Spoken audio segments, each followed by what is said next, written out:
sí a avanzar en la palabra. Y quiero iniciar con una cita, la palabra en el libro de Mateo capítulo 22, versículo 14. Mateo capítulo 22, versículo 14, una cita con la que quiero iniciar el día de hoy. Y pues la verdad es una frase corta, realmente este versículo, pero lógicamente tiene un gran contexto que esperamos poder llegar ahí el día de hoy. Seguimos hablando el día de hoy acerca de la eclesía, la importancia de la iglesia, la eclesía. Y pues esto es la palabra, dice de esta manera: porque muchos son llamados y pocos escogidos. ¿Podemos repetir esta frase? Porque muchos son llamados y pocos escogidos. ¿Ok? Antes de entrar de lleno a lo que es esta palabra, a esta cita, yo quiero decirles que realmente me doy cuenta que hay dos grandes deseos de Dios con relación a sus hijos. Dos grandes deseos de Dios con relación a sus hijos. Un deseo muy importante y por el cual pues, se ha hecho toda la obra de salvación, de sacrificio de Jesús, es el deseo de que nosotros como seres humanos, o yo de manera personal, utilizándolo en primera persona, que yo esté con Él. El deseo de Dios es que yo esté con Él y que yo esté disfrutando de sus beneficios, que yo esté recibiendo de lo mejor que Él tiene para mí, que yo esté recibiendo de los recursos del cielo que Él tiene a mi favor. Ese es un beneficio un deseo que Dios tiene para cada una de nuestras vidas. Pero también el siguiente deseo de Dios, cuando Él nos da y nos bendice, y después de hacer todo lo que Él hace por nosotros, también su deseo es que nosotros estemos involucrados, o es que yo esté involucrado en sus asuntos, que yo esté involucrado en lo que Él está haciendo en este tiempo, y que esté sirviendo yo también a sus propósitos. ¿Ok? Número uno, recibir todo lo que Dios tiene para mí, y número dos, involucrarme en los propósitos de Dios en este tiempo, porque estamos aquí, como lo hemos dicho ya en muchas ocasiones, no estamos aquí por accidente, estamos aquí por un propósito, y lo importante es escuchar la voz de Dios, primero para poder conectarme con Él y estar recibiendo los beneficios, pero después, entonces, involucrarme. Todos digan involucrarme. ¿Ok? Esa es una parte importante. ¿Verdad? Quiero decirles hay una historia en la Biblia en la que se habla acerca de Marta y María, que eran las hermanas de Lázaro. Pero en una ocasión dice que Jesús andaba en la aldea donde vivía Marta y María, y entonces llega a esta casa de estas dos mujeres, y dice que cuando llega Jesús a este lugar, inmediatamente María llega y se pone a sus pies a escuchar lo que Jesús le está diciendo. Pero por otro lado, vemos a Marta como dice que está preocupada con muchos quehaceres, ¿verdad? No dice que esté realmente haciendo los quehaceres, sino que está preocupada con muchos quehaceres. Y entonces, preocupada con esos quehaceres, ve cómo María está despreocupada y feliz a los pies de Jesucristo, escuchando lo que Jesús está hablando. Y entonces María, acá toda sin saber ni qué hacer, ni qué decirle que sí, ni qué decirle que no, le dice a Jesús: oye Jesús, pues dile a esta mujer que me ayude. ¿Ok? Por decirlo de alguna manera. ¿Perdón? Bueno, Marta. Marta le dice a Jesús: dile a esta mujer que me ayude. ¿Cuál fue la respuesta de Jesús con relación a Marta cuando le hace esta petición? ¿Cuál es? Marta, Marta, ¿verdad? Afanada y turbada estás con muchos quehaceres. Le dicen, pero una cosa es necesaria, y María ha escogido la buena parte. Dice, la buena parte. ¿Ok? Y entonces cuando vemos una historia como esta, entonces llega a haber una especie de confusión en la iglesia que al leer una cita como esta, entonces decimos, bueno, Marta estaba sirviendo y María estaba a los pies de Jesús. Y Jesús dice: Marta, lo que estás haciendo, así es como llegamos a cumplir, lo que estás haciendo está mal, y lo que está haciendo María está bien. ¿Ok? Decimos, Jesús le dice a Marta: Marta, afanada y turbada estás con muchas cosas, pero una cosa es necesaria, y María ha escogido la buena parte. Y entonces nosotros concluimos y decimos, bueno, entonces lo bueno es adorar, estar a los pies de Jesús. El servicio hay como quiera, el mugrero pues hay como quiera, siempre va a haber mugrero. ¿Sí o no? ¿Cuántas amos de casa dicen amén? Mugrero siempre va a haber, así que ahí déjalo, ¿ok? ¿Qué más lo quieres? Más nada al final, vénganse a orar. Mugrero como quiera va a haber, botes ahí, va a haber siempre. Los limpian ahorita y en la próxima semana va a volver a haber botes, va a volver a haber mugrero, va a volver a haber cosas. Entonces, olvídense del servicio, ¿ok? Si concluimos de esa manera, estamos diciendo, el servicio, ahí si quieres lo haces, si no, no. Pero en realidad Jesús no está diciendo esto. Jesús lo que está diciendo es, Marta, no puedes estarte queriendo ocupar en muchas cosas a la vez. Ocúpate en una sola cosa. Lo que Jesús está diciendo de María es que María supo enfocarse en una sola cosa, en adoración, en estar a los pies de Jesús. Y Marta no se podía concentrar en una sola cosa porque estaba queriendo hacer quehaceres y estaba viendo cómo María estaba atendiendo directamente a Jesús o a los pies de Jesús. Entonces Marta está preocupada y no hace el servicio ni tampoco adora. Lo que Jesús le está diciendo, una cosa es importante, es como decir una cosa a la vez. Todos digan una cosa a la vez. Okay. Si vas a servir, sirve y métete al servicio. Si vas a adorar y si vas a estar a los pies de Jesús, ponte a los pies de Jesús y no andes pajareando. ¿Estamos de acuerdo? Eso es lo que Jesús le está diciendo a Marta y es por lo que está alabando en este caso a María, porque está haciendo una cosa a la vez. Entonces, con esto yo quiero decir y hago esta aclaración con relación a esta historia, porque ambas cosas son importantes. ¿Estamos de acuerdo? La adoración no sustituye el servicio y el servicio no sustituye o invalida la adoración. Ambas cosas son importantes, servicio y adoración, ambas, ¿ok? En su debido tiempo son importantes. ¿Estamos de acuerdo? Todos decimos adoración, servicio. Ambas en su debido tiempo son importantes.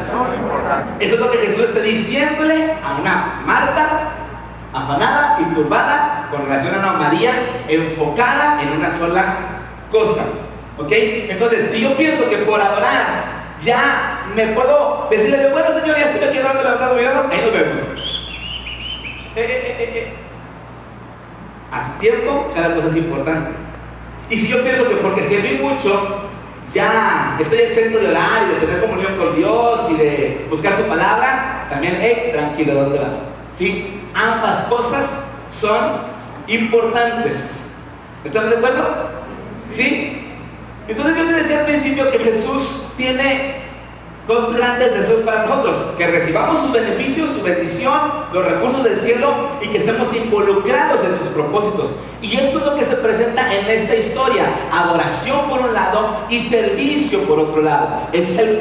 Podríamos decirse que son las dos alas de una vida cristocéntrica o de un hijo de Dios enfocado en las cosas de Dios: adoración y servicio. No podemos volar con una sola ala porque nos vamos a dar toda la torre. ¿Sí? No podemos darle un remo a una lanchita con un solo remo porque va a estar dando solamente vueltas en círculo, ¿verdad que sí? Necesitamos dos remos para estar avanzando. ¿Estamos de acuerdo? A eso somos llamados. Ahora, estamos viendo este versículo, dice la palabra, porque muchos son llamados y pocos escogidos. Muchos son llamados y pocos escogidos. Y déjame decirte que, lógicamente, cuando Jesús estuvo aquí en la tierra, o cuando el Padre, el Espíritu Santo y Jesucristo planearon y decidieron que Jesús viniera a este mundo a vivir como ser humano, está claro que Jesús tenía una misión. Jesús tenía un plan ya trazado, específico en tiempo, en forma, en espacio. Jesús tenía un plan ya específico trazado para llevar a cabo una misión que cumplir. Yo les pregunto, ¿cuál era la misión de Jesús al venir a este mundo? Salvar lo que se había perdido. ¿Para qué? ¿Cuál era la misión de Jesús? ¿Vale? Hacer discípulos. ¿Para qué? ¿Cuál era la misión de Jesús? ¿Perdón? Establecer el reino de Dios en la tierra. Ok. ¿Cuál era la misión de Jesús? ¿Quién dijo? Salvación. ¿Para qué? ¿Para qué nos vino a salvar? ¿Mande? ¿Cuál fue la misión de Jesús? Y podemos decir que todas las cosas que estamos diciendo son correctas y son parte de la misión integral que Jesús vino a hacer en esta tierra. Podemos decir, bueno, Jesús vino a predicar el evangelio del reino, como ya lo dijeron. La pregunta es, ¿para qué Jesús vino a predicar el evangelio? Jesús pues vino para ir a la cruz y morir por nuestros pecados, pero ¿para qué? Podemos decir, Jesús vino para que al resucitar y ascender al cielo, pues darnos su Espíritu Santo. La pregunta es, ¿para qué? ¿Ok? Y entonces, cuando vemos cuando nos hacemos este tipo de preguntas, lógicamente, yo lo que busco es llegar a una respuesta que realmente nos tome sentido para todos nosotros en este lugar. Porque si decimos, Jesús vino, ¿para qué vino Jesús? Para salvarme de mis pecados. Bueno, sí vino para eso, pero ¿con qué propósito o con qué fin? Si yo digo, vino para dejarme el Espíritu Santo después de que le ascendiera al Padre, después de haber hecho su obra, yo digo, sí está bien, pero ¿para qué? ¿Ok?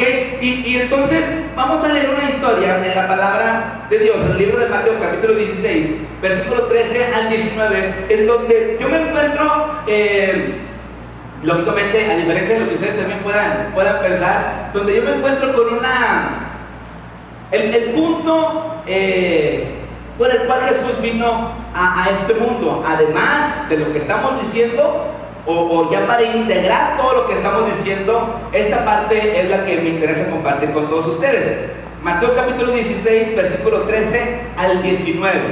Mateo capítulo 16, versículo 13 al 19, y dice de esta manera, escuchemos bien y leamos.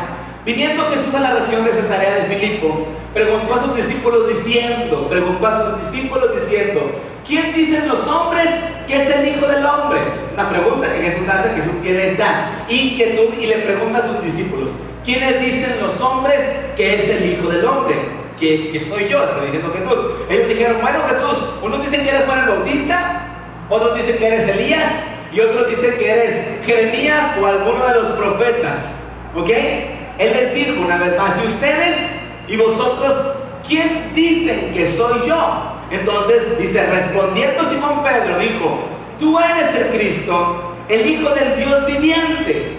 Tú eres el Cristo, el Hijo del Dios viviente. Entonces le respondió Jesús, bienaventurado eres, Simón, hijo de Jonás, porque no te lo reveló carne ni sangre, sino mi Padre que está en los cielos. ¡Bingo! Esa es la respuesta, ¿sí? Tú eres el Cristo, el Hijo del Dios viviente. Hay una declaración que es certera, hay una declaración que es la que Jesús está esperando escuchar. Y entonces cuando Jesús escucha a Pedro, a Simón Pedro, decir esta palabra, eres el Cristo, el Hijo del Dios viviente, bingo, bienaventurado, 7 veces dichoso, feliz al extremo. ¿Por qué? Porque no te lo reveló carne y sangre, sino mi Padre que está en los cielos. Recibiste, fuiste capaz de permitir que aterrizaran las ideas, los pensamientos del reino de los cielos con relación a mi persona. Bienaventurado eres. Pero después dice lo siguiente, y yo también te digo que tú eres Pedro, y sobre esta roca edificaré ¿qué dice? Iglesia, sobre esta roca edificaré mi iglesia, y las puertas del Hades no prevalecerán contra ella, y a ti te daré las llaves del reino de los cielos, y todo lo que atares en la tierra será atado en los cielos, y todo lo que desatares en la tierra será desatado en los cielos. Cuando Pedro le da le hace esta declaración y esta revelación que el Padre pone en su mente y en su corazón, entonces también Jesús responde de una manera correcta. Como Pedro contestó de manera correcta, Jesús también le responde de manera correcta. Entonces Jesús le dice, tú eres Pedro, y sobre esta roca edificaré mi iglesia. Lógicamente sabemos que sobre este versículo son muy polémicos porque de aquí se basan en que Pedro fue el primer papa y ahorita estamos en el papa Francisco, ¿qué? Nada más es Francisco, ¿qué es Francisco solamente? el Papa Francisco, y de ahí ha venido toda la línea de papas. Y bueno, puede haber diferentes interpretaciones. Hay quienes lo interpretan de diferente manera. Yo me quedo con la interpretación de que Jesús le está diciendo: sobre esta roca, sobre lo que tú has dicho, Pedro, sobre la declaración que has hecho con relación a mi persona, sobre la revelación que el Padre te ha dado, sobre eso edifico mi iglesia. ¿Ok? Sobre la declaración. ¿Cuál fue la declaración de Pedro? Tú eres el Cristo, el Hijo del Dios viviente. Sobre esa declaración se edifica la iglesia. Sobre la declaración, cuando nosotros, como seres humanos salvos por Jesucristo, entendemos y tenemos bien claro: Jesús es el Cristo, el Hijo del Dios viviente. Jesús es el Mesías, el enviado por Dios, porque el que fue profetizado desde Moisés hasta el último de los profetas es este Jesús, el Hijo del Dios viviente. Entonces, cuando una persona logra entender la misma revelación que entiende Pedro, entonces es cuando viene a nacer en uno la identidad de iglesia o eclesía, sobre la declaración correcta o sobre el entendimiento correcto acerca de Jesús. ¿Quién es Jesús? El Cristo, el Hijo del Dios viviente. Sobre esa declaración se edifica la iglesia. Entonces, es la primera ocasión en la que Jesús menciona en el Nuevo Testamento, se menciona en el Nuevo Testamento la palabra iglesia o eclesía, y es Jesús precisamente el que está haciendo esta declaración. Entonces, la pregunta que yo les hacía es: ¿cuál era la misión que Jesús vino a cumplir a este mundo? Y aunque hay muchas respuestas, yo podría resumir que el propósito de Jesús, por el cual vino a este mundo e hizo todo lo que hizo en favor de la humanidad, es finalmente para levantar su iglesia, para edificar su iglesia, la eclesía. Y cuando hablamos de la iglesia o de la eclesia, que es la palabra griega de iglesia, podríamos decir que el propósito de levantar de Jesús la iglesia o la eclesia era levantar, como lo hemos dicho, una nueva generación de hombres y mujeres llamados al cual la iglesia, con un estilo de vida glorioso, devolver al hombre al estilo de vida original que Adán perdió cuando pecó. ¿Ok? Restaurar al hombre a su estado original como el mismo Adán. Eso es levantar la iglesia, número uno. Número dos, cuando hablamos de levantar la iglesia, es para que esta iglesia, como lo dijimos la semana pasada, siguiera haciendo las funciones que Jesús estuvo haciendo los 3 años y medio que estuvo en esta tierra.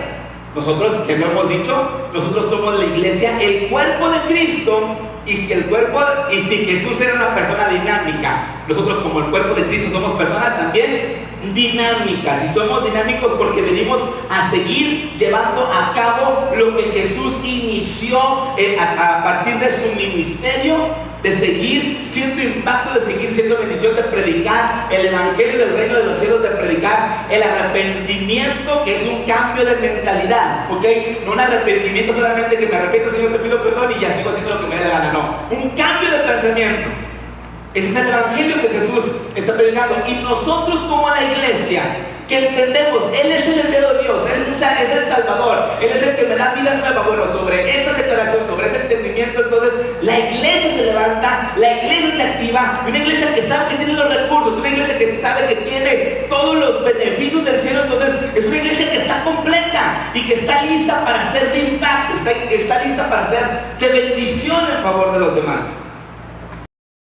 Jesús entonces está hablando con Pedro y le dice a Jesús: sobre esta roca edificaré mi iglesia, y agrega: las puertas del Hades no prevalecerán contra ella. Las puertas del Hades no prevalecerán contra la iglesia. Ese es el llamado, ese es nuestro llamado, a que prevalezca la iglesia, a que prevalezca el mensaje del reino de los cielos y no prevalezcan los mensajes espontáneos de las tinieblas, ¿sí? Y entonces Jesús durante sus 3 años y medio que estuvo aquí en la tierra, Jesús se dedicó entonces a hacer una labor de reclutamiento para poder llevar a cabo el proyecto, la misión o el plan que el Padre le había dado en la eternidad. Jesús se enfoca en buscar a las personas que van a seguir cuando Él parta con el Padre, a las personas que van a seguir con la obra que Él inició. Y entonces Jesús, por eso lo encontramos en las primeras menciones que se hacen de Jesús, es cuando está predicando el Evangelio del Reino, es cuando está predicando el arrepentimiento a las multitudes. Jesús empieza a predicar a las multitudes y dice que empieza a sanar toda dolencia. Muchos enfermos vienen y son sanados. Y entonces Jesús empieza atrayendo multitudes y Jesús les empieza a predicar. Ahora, yo quiero decirles que Jesús realmente le predicó a 4 tipos de personas, o Jesús tuvo 4 tipos de seguidores. 4 tipos de seguidores. Todos digan conmigo, 4 tipos de seguidores. En el proceso de búsqueda, de escauteo de Jesucristo, entonces hubo un proceso de, como decíamos al principio, muchos son llamados y pocos son escogidos. Jesús empezó a buscar a las personas escogidas, aptas para que la iglesia se viniera a nacer, a dar a luz y seguir con lo que Jesús había iniciado. El primer tipo de personas son las multitudes. Todos digan conmigo, multitudes. ¿Okay? El segundo tipo de gente a la que Jesús les hablaba o que seguían a Jesús, se habla de discípulos, pero cuando hablamos de discípulos hay 3 tipos de discípulos. ¿Ok? Se habla de 70 discípulos, por lo menos es lo que mencionan los evangelios, 70 discípulos. Después de las multitudes, el número más abajo, al decir multitudes, después de multitudes, es 70 discípulos. Después de los 70 discípulos se habla de otro tipo de discípulos, y si entonces ahora sí entran los 12 discípulos. ¿Ok? Pero después de los 12 discípulos hay un 4 tipo de gente con la que Jesús compartía y que seguía a Jesús, que son 3 discípulos. ¿Sí? 3 discípulos. Entonces tenemos aquí, número 1, multitudes. Número 2, 70 discípulos. Número 3, 12 discípulos. Número 4, 3 discípulos. La pregunta que puede pasar, bueno, ¿quiénes eran las multitudes? ¿Hay nombre de todas las multitudes que seguían a Jesús? ¿Los conoces? ¿Hay nombres? Por ahí entre las multitudes aparece uno que otro, pero no iban propiamente con las multitudes. Está una mujer que tiene que pasar entre la multitud para llegar a Jesús, una mujer con flujo de sangre. Está un Bartimeo que se acabó la pila. Sí. Vamos a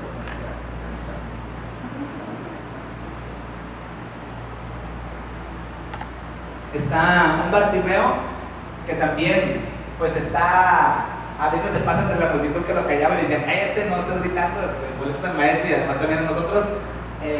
Tampoco era de la multitud. Entonces no hay nombres de la multitud. Ahora, cuando hablamos de los 70 discípulos, aunque hay en la Biblia hay pues una palabra un poco más específica, está bien así buscamos. Cuando hay una palabra más específica, porque se dice que Jesús envió a los 70 discípulos a predicar el Evangelio, ¿okay? Pero tampoco encontramos nombres. Pero cuando se llega a los 12 discípulos, ahí sí empiezan a aparecer nombres, empiezan a ser identificados, empiezan a ser distinguidos. 3 discípulos son los que están con Jesús en el momento de la transfiguración, ¿verdad que sí? Esos 3 discípulos son los que están con Jesús cuando Jesús está ya en los últimos momentos antes de ser apresado, y Jesús deja a 9 discípulos un poquito más allá, se viene con otros 3, los deja un poquito más cerquita y él se va a un tiro de piedra a orar. Hay otros 3 discípulos más cercanos a él. ¿Quiénes son estos 3 discípulos? Pedro, Juan y Jacobo. ¿Ok? Aquí no es Pedro y Pablo. No, aquí los hermanos eran Juan y Jacobo. Juan y Jacobo eran los hermanos. Pedro era hermano de Felipe, si no me equivoco. De Andrés, exactamente, hermano de Andrés. Pero entonces hay tres personajes, tres discípulos que están más cercanos a Jesús. Ahora, cuando vemos nosotros estas diferencias, multitudes, 70 discípulos, 12 discípulos, 3 discípulos, y cuando vamos viendo que los primeros no tienen nombre, los segundos no tienen nombre, los terceros y los cuartos sí tienen nombre, entonces la pregunta que yo me hago, ¿cómo llegaron estos últimos, sobre todo los 3 discípulos, a tener este tipo de relación con Jesús? ¿Cómo llegaron a ser personas tan cercanas, tan íntimas a Jesús, que se muestran en los momentos más gloriosos de Jesús, por un lado, y en los momentos más difíciles de Jesús? ¿Cómo se llegó a este tipo de relación? ¿Jesús hace acepción de personas? Jesús, a uno les dice que sí, a otros les dice que no. ¿Es Jesús así? ¿Verá a Dios a todos por igual? Sí. ¿Nos ve a Dios a todos por igual? Sí. ¿Habrá diferentes tipos de relaciones? ¿Qué me dicen ustedes? ¿Sí o no? Sí, pero no porque Jesús haga acepción de personas, no porque sea Jesús quien lo decida, pero somos nosotros, o en este caso, de esa cantidad de gente, son los que lo decidieron. Y en realidad es un proceso de escauteo, de búsqueda. De las multitudes salieron los 70, de los 70 salieron los 12, y de los 12 salieron los 3. ¿Estamos de acuerdo? Ese es el asunto. Ahora, todos, absolutamente todos, tenemos acceso a todos los tesoros, a todos los beneficios, a todos los recursos, pero tenemos que saber, hay condiciones que se tienen que cumplir para que podamos recibir cada vez las cosas mejores y las cosas mayores. Si cumplo con las condiciones establecidas por el Padre, entonces voy avanzando, voy entrando a niveles mayores, voy pasando cada vez por puertas más anchas, a más angosta, a más angosta, a más angosta, que es seguro que es lo que pasó con ellos. Jesús dice, entren por la puerta estrecha. Y para que pudieran llegar estos 3 en una relación íntima con Jesús, entonces ellos fueron pasando cada vez por puertas más estrechas. Lo cierto es que los demás ya no fueron pasando, porque la exigencia estaba determinada, y entonces quienes deseaban estar en una relación más íntima con Jesús necesitaban ir pasando estas exigencias o estos ya, como lo estamos diciendo, estas condiciones ya que estaban dadas, que estaban establecidas. Y lo mismo sucede con nosotros. Nosotros somos llamados todos, ¿sí? Pero lo cierto, como dice la palabra, pocos son los escogidos. ¿Por qué? No porque Jesús haga acepción de personas. ¿Por qué? Porque yo soy quien, con mis actitudes, con mi compromiso, con mi responsabilidad, con mi pasión, con mi entrega, con mi esfuerzo, con mi sacrificio, quien va avanzando hasta colarse, a ser conocido, no solamente por Dios, porque Dios, aunque la multitud no se menciona, pues Dios nos conoce a todos y cada uno de nosotros, pero a ser conocidos y empezar a sobresalir entre los demás. ¿Ok? Pero tiene que haber una acción nuestra, tiene que haber una acción personal, y es ahí donde partimos. Ahora, cuando se habla de la historia, de esta historia que está terminando con la frase, muchos son llamados y pocos son los escogidos, vemos que esta historia se encuentra en el libro de Mateo capítulo 22, versículo 2 al 14. Entonces Jesús está hablando que el reino de los cielos es semejante a lo siguiente. Vamos a ver esta historia. Dice de esta manera: el reino de los cielos es semejante a un rey que hizo fiesta de bodas a su hijo y envió a sus siervos a llamarlos convidados a las bodas. Dice número 1, mas estos no quisieron venir. Cuando se hace la invitación, los primeros que dijeron, Nirguas. Mi mamá dice, nanay. Nieve de limón. Dice, volvió a enviar a otros siervos diciendo, decid a los convidados: he aquí, he preparado mi comida, mis toros y animales engordados han sido muertos y todo está dispuesto. Venid a las bodas. Los recursos, los beneficios, la mesa está lista, mas ellos, sin hacer caso, se fueron, uno a su labranza y otro a sus negocios, y otros tomando a los siervos los apretaron y los mataron. Número uno. Bueno, número dos, dice que estos no hicieron caso. No hicieron caso. Número tres, los siguientes son los que, cuando los volvieron a invitar, mataron a los siervos que los invitaron.